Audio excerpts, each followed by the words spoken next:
Welcome to World Travel Made Easy with Itinerary Boss, the podcast for busy professionals who want to plan unforgettable trips without the stress. If you're craving adventure, relaxation, or cultural immersion, but feel overwhelmed where to start, this is the show for you. Each week, we dive into travel tips, expert strategies, and actionable advice to help you save time, money, and hassle while helping you design your dream trip. From group getaways to romantic escapes to adventure packed journeys and budget friendly tips, we cover it all. I'm Ross, your host and travel enthusiast, with over a decade of experience balancing a demanding career while also planning trips to over 25 cities in Europe, all over the US, Central America, the Caribbean, and beyond. I've mastered the art of stress free planning, and I'm here to help you do the same. If you love what you hear, don't forget to follow the show, leave us a review, as well as share it with a fellow traveler. I want to make your next adventure the easiest and most memorable yet. Now, on with the show. What's up, everyone? Welcome to another episode of World Travel Made Easy with Itinerary Boss. I'm excited and congrats. You've subscribed to listen to the subscriber only solo episodes where I really walk you through all of the trips that I've planned out since 2015, giving you a step-by-step of here's why we did it, here's where we went, here's what we did. And just congrats on subscribing because you're going to get a lot of valuable information, not only through these podcasts and the itineraries, but also just free resources, those weekly updates of, hey, here's podcasts that just dropped. Here's valuable tips and free resources. Here's something you might want to go check out. So it's really going to help you travel more. So I just want to say congrats and thank you because you're taking that leap to now go travel more and honestly elevate your life, because I can't even say how much the past almost 10 years now of just planning trips. I mean, even over 10 years, right? But just the travel has really improved my life. So wanted to give you that. Just thank you first off before we dive in. But for this episode, we are going to talk about how to explore Costa Rica's wildlife on a 10-day remote work trip. Why did I want to do a remote work trip? I've worked in, travel and worked in sales, traveling a bunch and gotten to go to a bunch of places, worked on the road, but never really dedicated time to go to a destination and really work. So, and then also pair that with a trip. So, first off, why did I choose Costa Rica? Well, first, I like to do something that, if you're a guy or a girl or in a relationship, you should think about, right? Is surprising your significant other with, instead of something that's a present, a gift, something that might be materialistic, surprising them with a trip. I love doing that. So I did that for Audrey's birthday. We wanted to do a remote work trip. We had talked about it. I feel like whenever I do it, whenever I surprise her, we end up doing it versus talking about it. So did that. And I highly suggest it. I've done it for Turks and Caicos. I've done it for Portugal, for Christmas and birthdays, and they end up being some of the best trips, and it gives you something to look forward to. So that's, how it came about. Why Costa Rica? One, living in Charlotte, it's a 3-hour direct flight in and out of either Liberia or San Jose, which is great. So direct flights from Charlotte on American, not too expensive. We paid about $500. You can obviously use points if you have American cards, if you want to transfer those as well, leveraging your Chase, Capital One, and whatnot through British Airways. But from an American standpoint, and one thing I have the American Airlines Barclay World Master Arrival card. And one thing that you can do is think about when you want to go, and think about, where do you want to go? And what I looked into first was, okay, if we're going to go on a remote work trip for those 4 days, that Monday to Thursday, we are working, we need to have strong Wi-Fi. So I'd heard through a couple podcasts, Costa Rica is a best place to work because people live there 6 months out of the year. We live in the US 6 months out of the year. So figured, that was great. So what I started doing is I started to look for, hey, what are top digital nomad areas in Costa Rica to find out what's going to be the most affordable for the time we're there. And also what's going to have the best Wi-Fi and also have, easy access to and from the airports. as well as, just being around grocery stores, the beach, pools, and restaurants and bars. So the places I came up with are Playa Hermosa, Tamarindo, San Jose, and Santa Teresa. There were a couple others, but when I was looking at it from a what's close to the airport and logistically easy, we decided we were going to do Playa Hermosa because you flew into Liberia. We flew in on a Saturday, which was great because we had the weekend to relax at the beach. But we were able to fly in to Liberia, get there. Then you have to go through customs, which wasn't terrible. It took about 45 minutes. And then from there, you just caught a cab, and we were 25 minutes from the airport to where we were going. And then we were there, and we stayed at Villas La Sol. So it's a resort, but I also searched on Airbnb. And one thing that I did is I looked in the reviews around the Wi-Fi, and then I created a wish list of top three. And then before booking, I started to message the guest to understand what the Wi-Fi speed was, look at those reviews to confirm, as well as, just making sure that those were good to go and confirming those speeds were good to work from. So that's the research I did prior. Villas La Sol was an Airbnb. They also are a resort. I highly suggest it. But some of the logistics were, I mentioned we flew in on Saturday morning. So we had that full Saturday, Sunday to relax at the beach, enjoy it. So since Playa Hermosa is on the northwest side, you're also near a place called Cocoa Beach, which is one of the more popular areas with great restaurants and bars. And that's a 15-minute drive. We just Ubered the first part of the trip. We didn't rent a car until the last part, but being able to Uber, you actually go up over a mountain. And something to be aware of if you are staying out late. We stayed out late on Saturday. Ubers were tough to get, so taxi cabs would sit outside the clubs or bars and try to charge you a pretty penny. So just be cognizant of that. Maybe try to schedule an Uber ride. If you do want to stay out late, just make sure you do have cash. That's one tip I would suggest.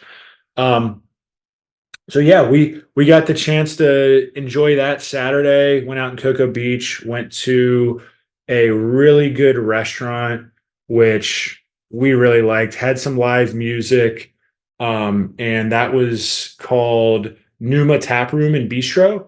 I highly suggest it. Top rated restaurant in that area. So we did that Saturday, and then Sunday we went actually back to Cocoa Beach just because we want to stay on that area, and we walked around.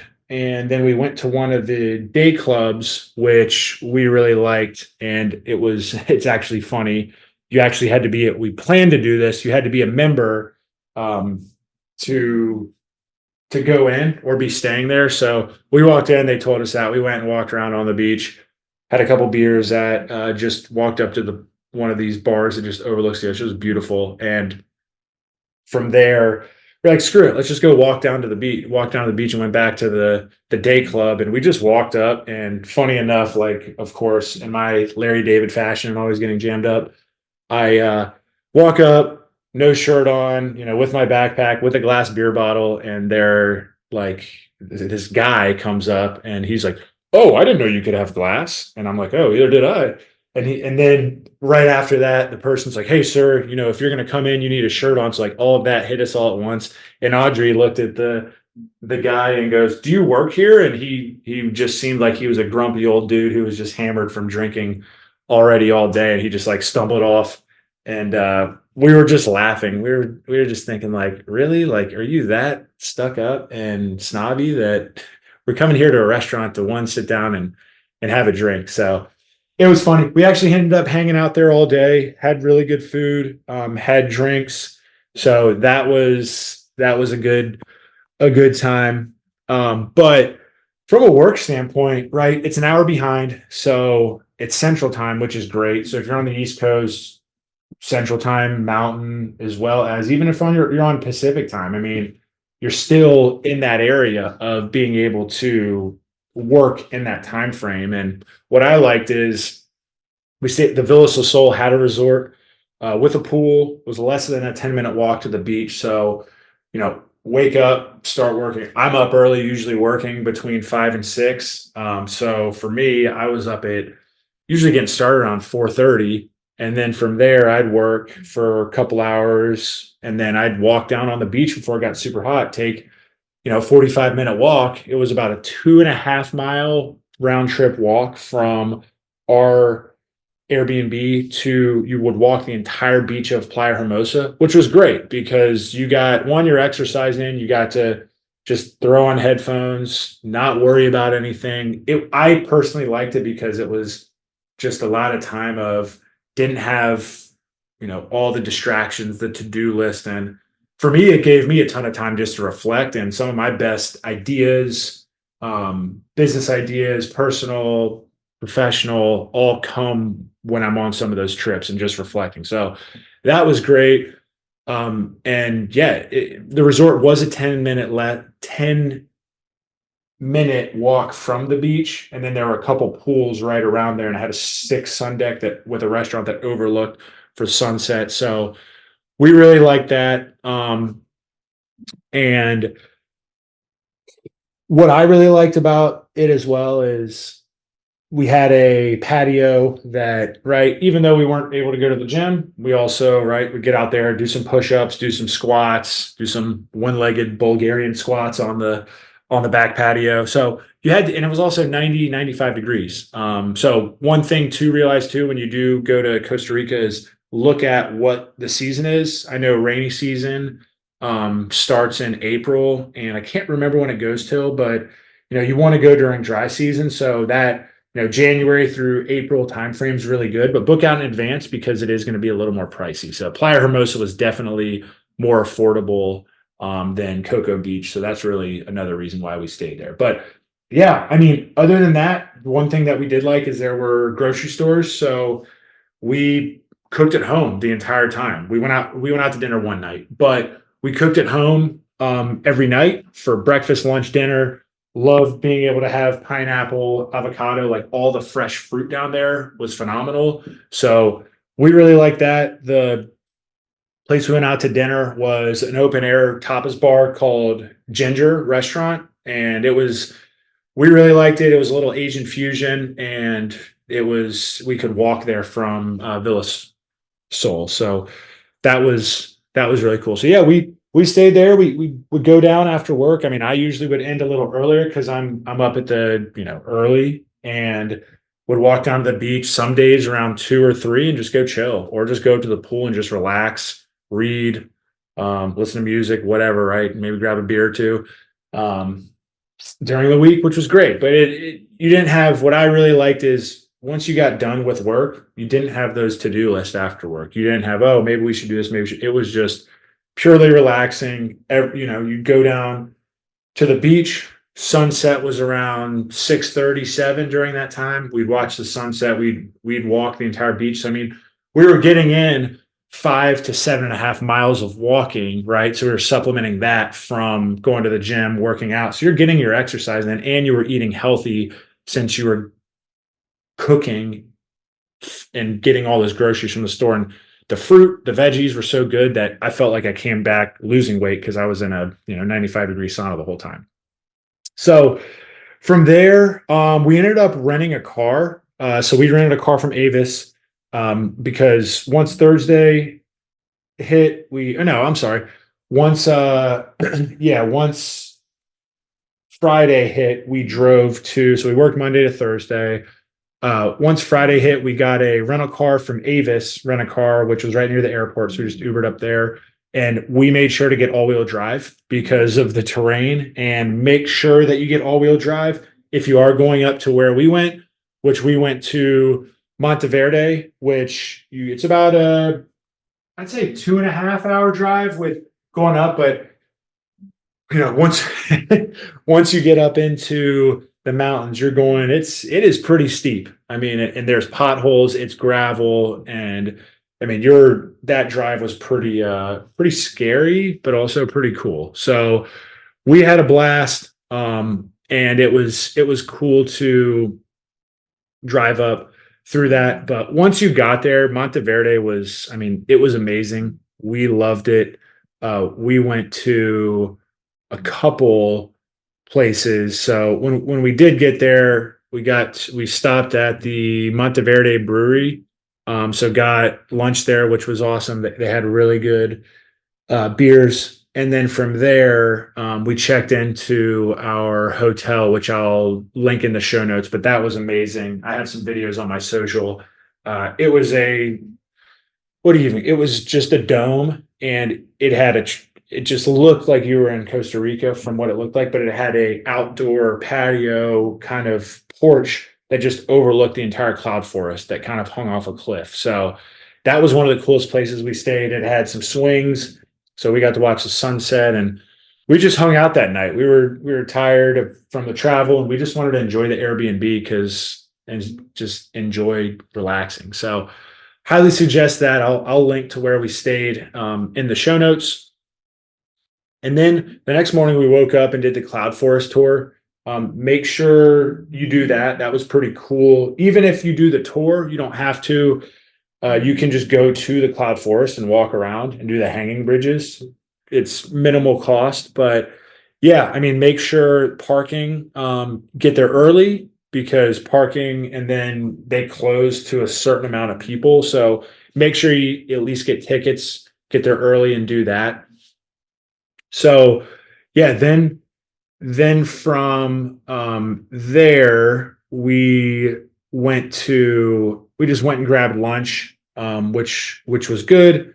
And then from lunch, we actually went ziplining.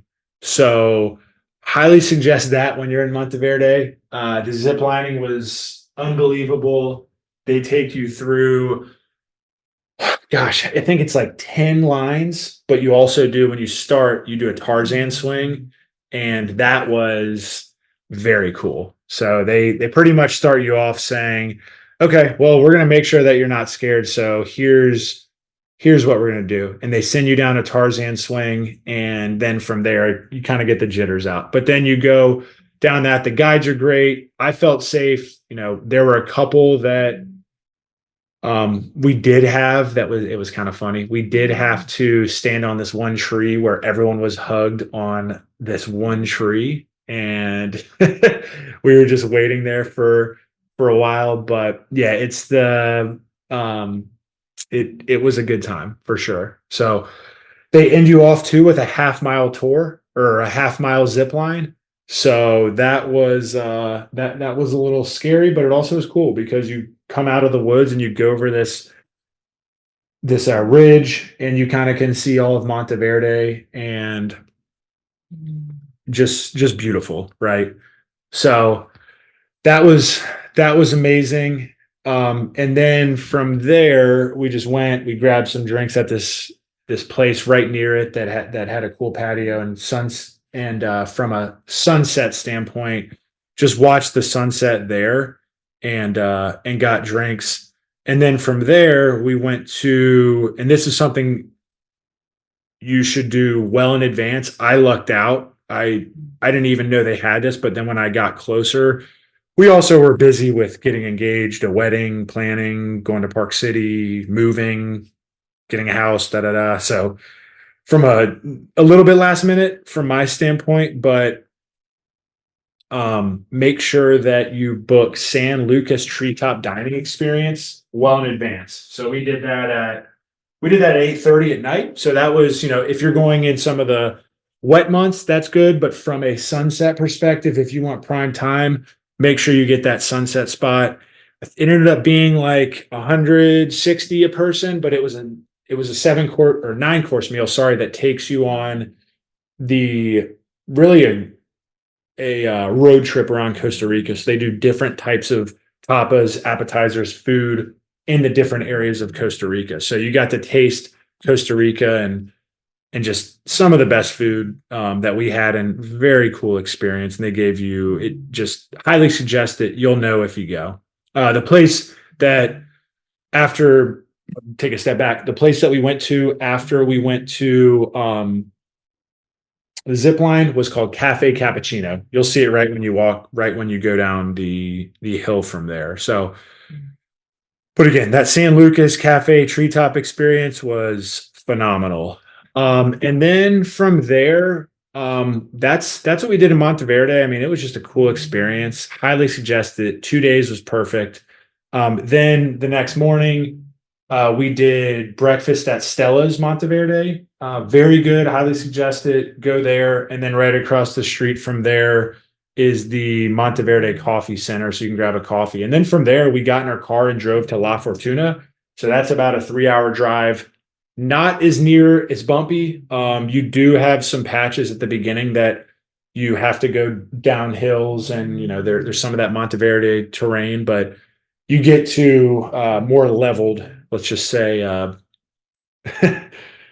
driving, and then you get to go around the lake. So it's a pretty cool ride. So, and then why we chose La Fortuna is they have a volcano, which is one of the main reasons. That was great. So when we got there, we ended up doing the La Fortuna volcano. So if you just type in Arenal volcano tour, you can just go hike it and do the lava trail. We did the red one. It wasn't bad. It took about, I would say, an hour and a half, 2 hours, about a 3 mile hike. Definitely some terrain, so make sure you wear good shoes. But that was a cool experience. I mean, you just got to go through the wilderness, some very cool views of the volcano. And then from there at the end, they had a cool restaurant that you got to sit down, have a bite, have a beer, and enjoy it.